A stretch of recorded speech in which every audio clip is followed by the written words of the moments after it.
उकडीचे मोदक बनवलेले आहेत। माझी रेसिपी जर तुम्हाला आवडली तर लाईक करा, सबस्क्राइब करा। त्याच्यासाठी वल्ल खोबर फोडून सनी बारीक खोबरा आपण पेस्ट करून घेतलेला आहे। बडीशोप भाजून वाटलेला आहे। इलायची बघा, थोडंसं खसखस पण घ्यायचं आहे, पण चालतंय। आपल्याला तूप घालून घ्यायचं आहे। बघा 3 चमचे मी तूप घातलेलं आहे। तर आपल्याला याच्यामध्ये खसखस 1 ते 1.5 चमचा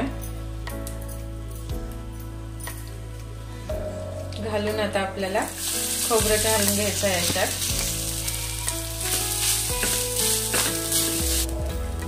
बघा आता आपल्याला याच्यामध्ये गूळ घालून घ्यायचा आहे।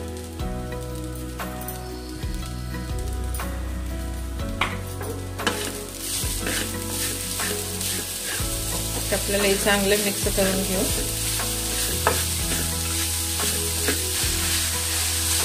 चांगलं असं मिक्स करून घेऊ आपण।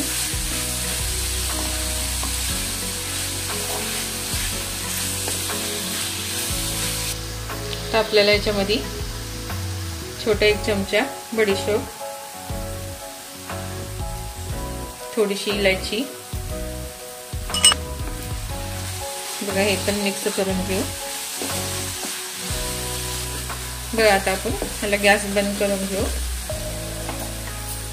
बघा आता आपल्याला एका भांड्यामध्ये थोडंसं पाणी घालून घ्यायचं आहे।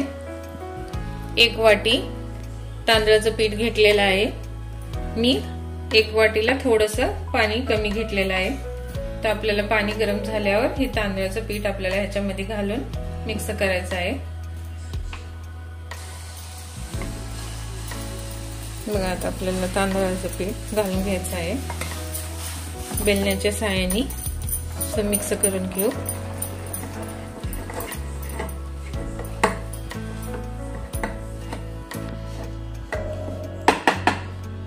बघा आता आपण खाली घेऊ, गॅस बंद करून घेऊ। बघा आता थोडंसं दूध घालून सनी आता आपण चांगलं पीठ मळून घेऊ।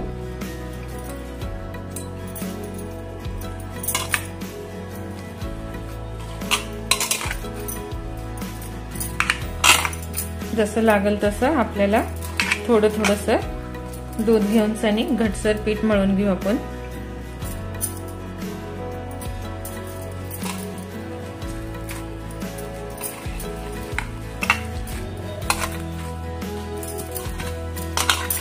बघा असं घटसर आता आपल्याला पीठ मळून घेतलेलं आहे।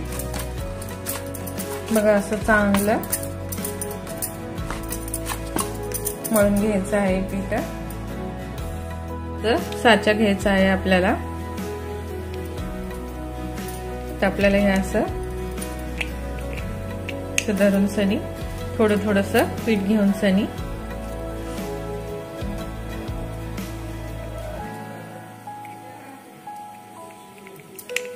तर आपण हे चांगलं असं थोडं पीठ घेऊन समजा भरून घेऊ।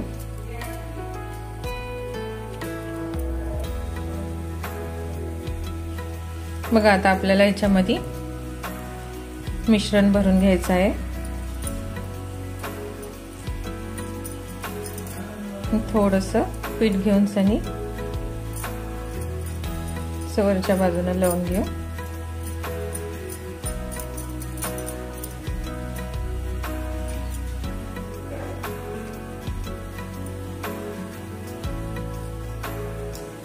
बघा किती मस्त आपलं मोदक तयार झालेला आहे।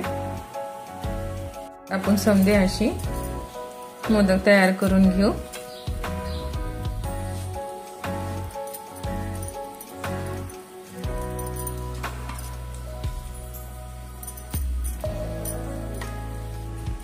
बघा असं समजे मोदक करून घ्यायचं आहे। आता आपल्याला असं पाण्यामध्ये डिप करून सनी असे उकडायला ठेवायचे आहे।